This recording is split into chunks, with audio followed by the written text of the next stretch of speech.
some uncredited rewrites on Mission Impossible Ghost Protocol before he came into the franchise proper to direct the next two. And this is what he had to say about it. Quote, "On Ghost Protocol, I came in on the middle of the shoot to do a rewrite of the screenplay, though they had already started the movie. I had to communicate with the entire staff to determine what I could and couldn't change, what sets had been built or struck, what scenes I could or couldn't reshoot. I learned so much about production being right there. The script had these fantastic sequences in it, but there was a mystery in it that was very complicated. What I did was about clarity. The mystery had to be made simpler. It's like reaching into a sock and pulling it inside out. It's a sock, it's still all the same pieces, but all put together in a different order." So that's what he had to say about Mission Impossible 4. And all credit to them. I can't really see it. It's interesting to know they kind of reshot this and rewrote it on the fly during production. I think it's a really cohesive piece and it's really a great movie. Right on. That's some great trivia. I think that, though, like with the rewrites and stuff, that was something that even started during Mission Impossible 3, because as I said in the last episode, they were talking a lot during the production of the movie and changing things as they were going. So I think that's pretty much going to be a standard for this franchise going forward, that these films are kind of made on the fly, it seems. So, Amy... Much like Ethan Hunt's plans. much like Ethan Hunt's plans, absolutely. So, Amy, why don't you give us your initial impressions on this film? What did you think of it? So when I was watching it, again, like I said, I didn't remember the story at all. So it was like seeing a brand new movie. But there were certain scenes that was like, oh, yeah, I remember. So certain ones just really made an impact. Like the opening one where he was rock climbing. Like that really made an impression to me. Mm-hmm. And that video screen in the Soviet, where the hallway. Right. And I saw that. I was like, oh, my gosh, I remember. It was just so funny to watch the film and not remember anything about the storyline, but remember certain parts, those action scenes or some cool technology. And like when he dropped down with the magnetic suit, I remember that and him being towed around and stuff. So it's interesting what stuck with me. Mm-hmm. I really enjoyed this movie on watching it again. I just thought it was so interesting. And you're right, it wasn't any double agents. It was just them doing their job. The twist of his wife being killed, not killed, that I had to have a discussion with my brother and saying, okay, what happened with that?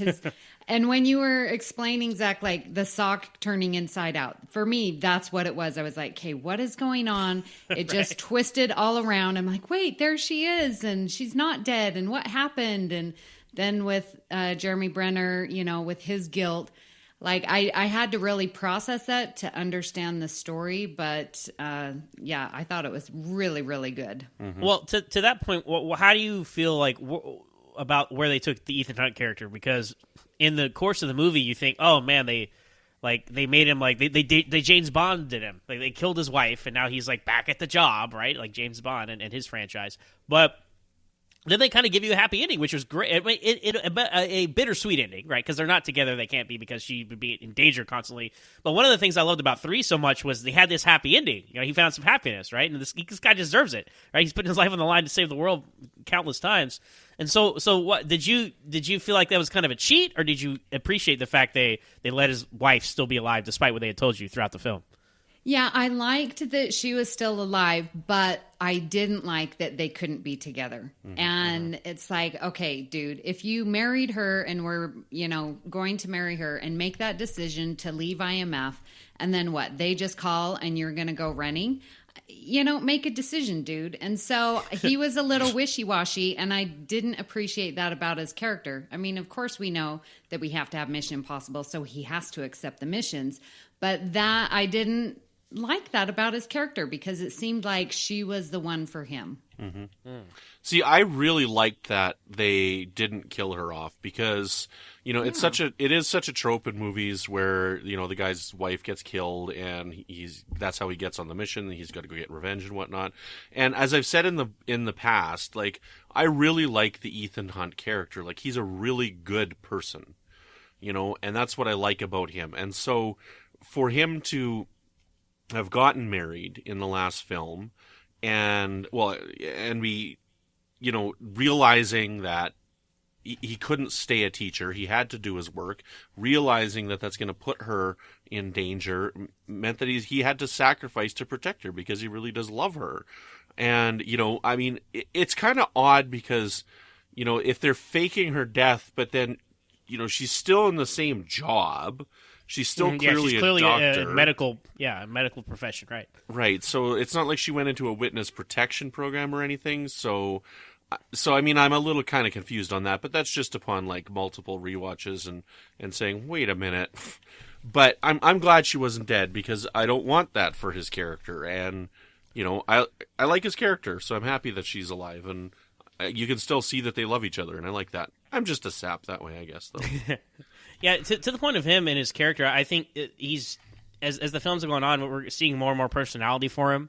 He really forms a bond with his team members, and him and Benji have a great chemistry here.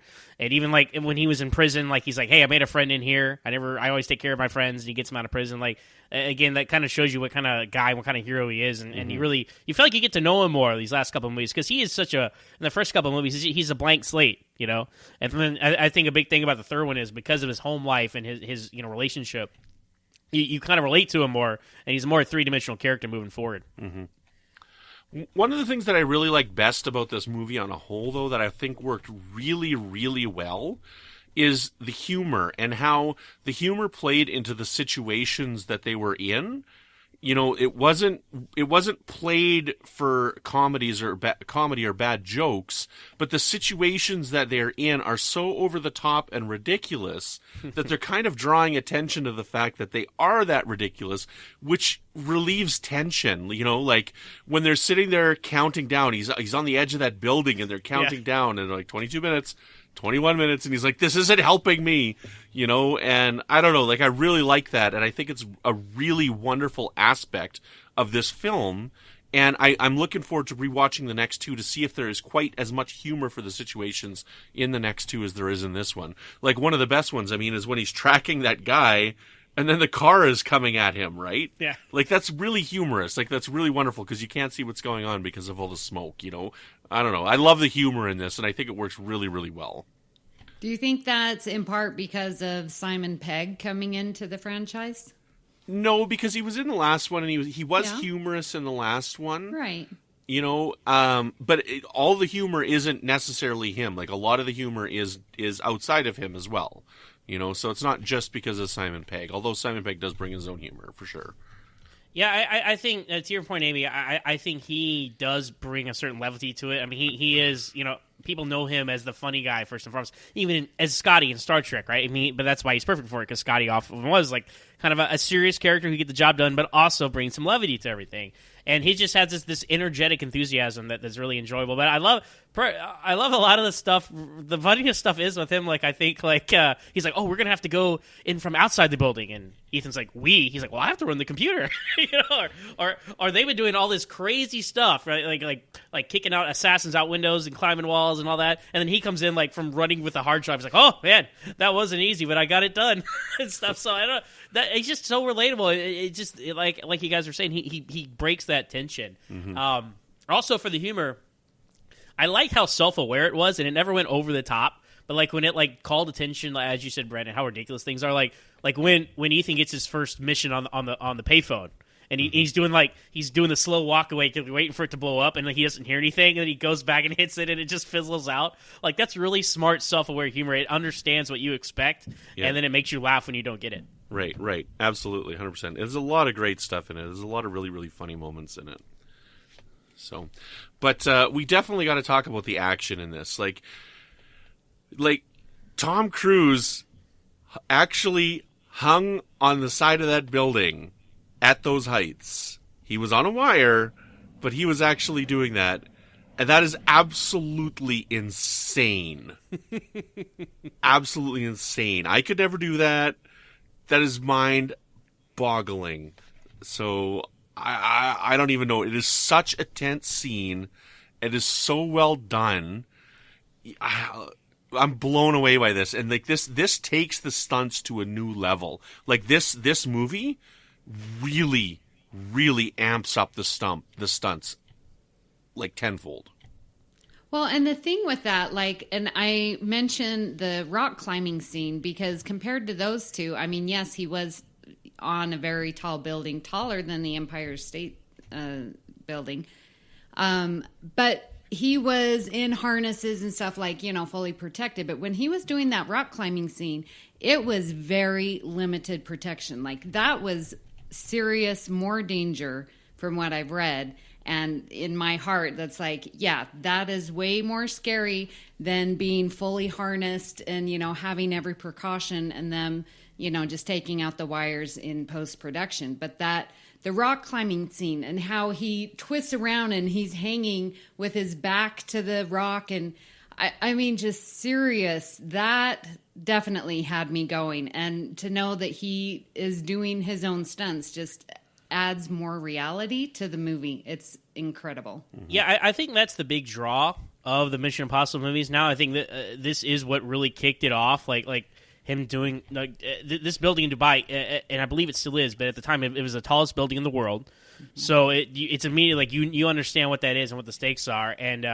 And yes, he is hanging from wires and stuff, and they CGI them out. But make no mistake, like it's just a one wire snap. Tom Cruise is dead, right? Because he's up, like he's like, even in the movie, he's like, "What floor are we on?" Like 113th floor. Like it's like that's so absurd. And you really it's a movie, and you know he's going to be fine. But just the fact that, like you said, Amy, like he's out there doing this stuff, like.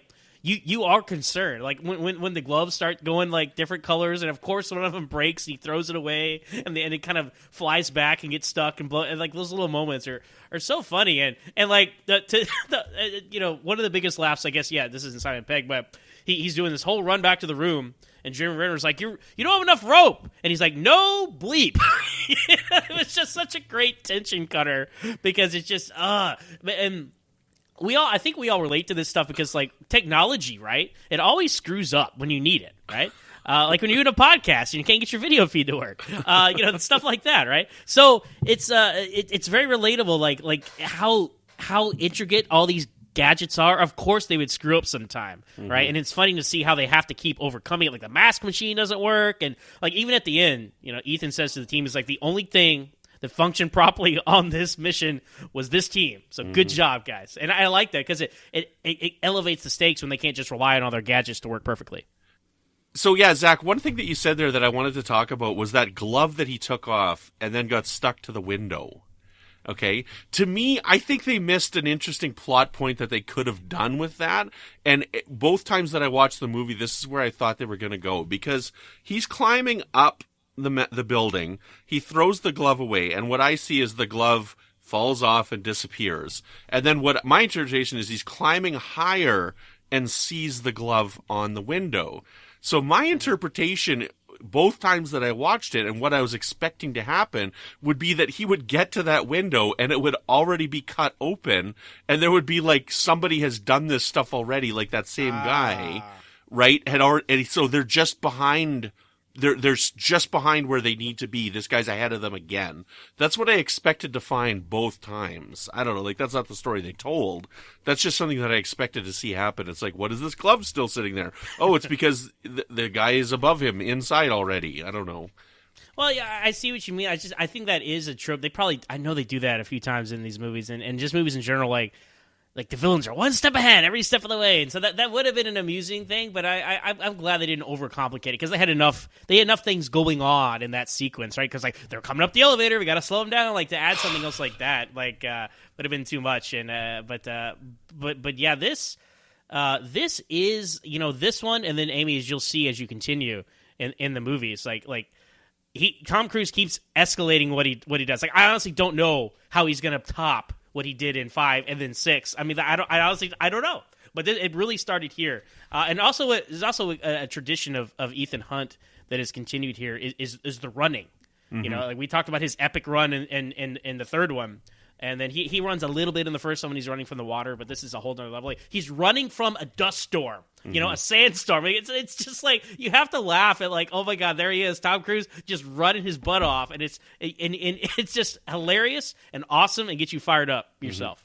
So going back to the glove scene, I thought that was actually quite humorous because it seemed like that glove had its own personality. And the wind picked it up, and how was it sticking? Was it suction cup? Was it technology, electromagnetic, some type of magnet? So yeah, I was thinking